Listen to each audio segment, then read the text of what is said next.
চিকিৎসার কথা বলে কলকাতায় গিয়ে খুন হয়েছেন এমপি আনার। তবে মৃত্যুর ৬ দিন পার হলেও মেলেনি তার মরদেহ। তল্লাশির পর তল্লাশি করেও খুঁজে পাওয়া যায়নি কিছুই।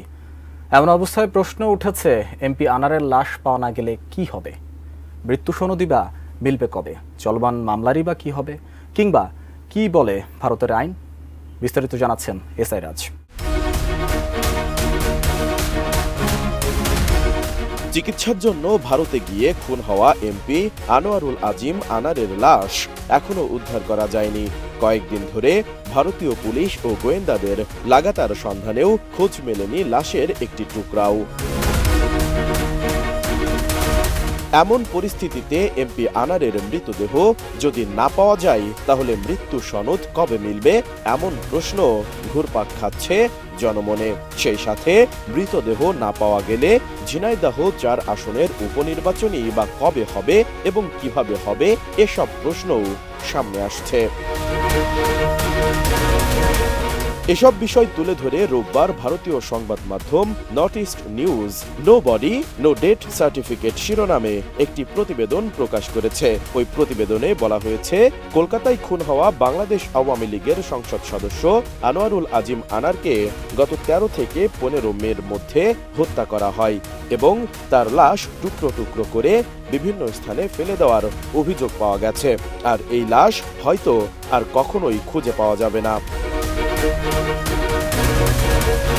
প্রতিবেদনে উল্লেখ করা হয়, মৃতদেহ না পাওয়া গেলে এমপি আনারের কোনো ধরনের ডেথ সার্টিফিকেট বা মৃত্যু সনদ জারি করা যাবে না। আর এমনটি হলে ঝিনাইদহ ৪ আসনে উপনির্বাচন অন্ততপক্ষে ৭ বছরের জন্য অসম্ভব হয়ে যাবে।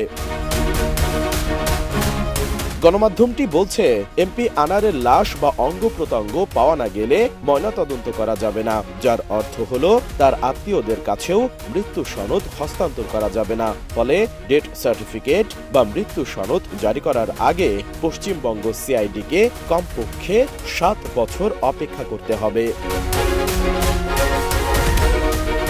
এদিকে ভারতের আইনে এ বিষয়ে কি বলা আছে জানতে চাইলে গণমাধ্যমটিকে কলকাতার প্রবীণ আইনজীবী নবকুমার ঘোষ বলেন, মৃত কোনো ব্যক্তির লাশ পাওয়া না গেলে মৃত্যু সনদ জারি করতে ৭ বছর সময় লাগতে পারে।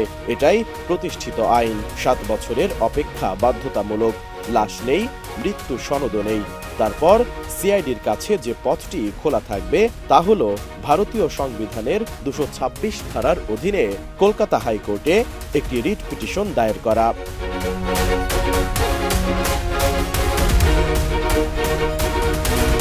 অ্যাডভোকেট নবকুমার ঘোষ আরো বলেন, এরপর উচ্চ আদালত প্রশাসনের একজন শীর্ষ কর্মকর্তার মাধ্যমে বিচার বিভাগীয় তদন্তের নির্দেশ দিতে পারে। সেই তদন্ত শেষ হলে উচ্চ আদালত আদেশ জারি করতে পারেন, যা সংশ্লিষ্ট ব্যক্তির মৃত্যু সনদের সমতুল্য হবে। এই পদক্ষেপটির পর ভারতের জাতীয় সংবাদপত্র এবং দূরদর্শন চ্যানেলগুলোতে বিজ্ঞাপন জারি করতে হবে। সেখানে ঘোষণা করা হবে, আনারকে আর কখনোই পাওয়া যাবে না।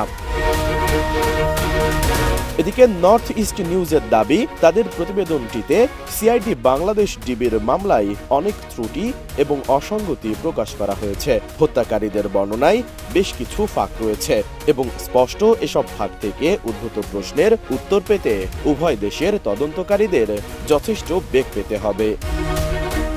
এসআই রাজ, এটিএন নিউজ।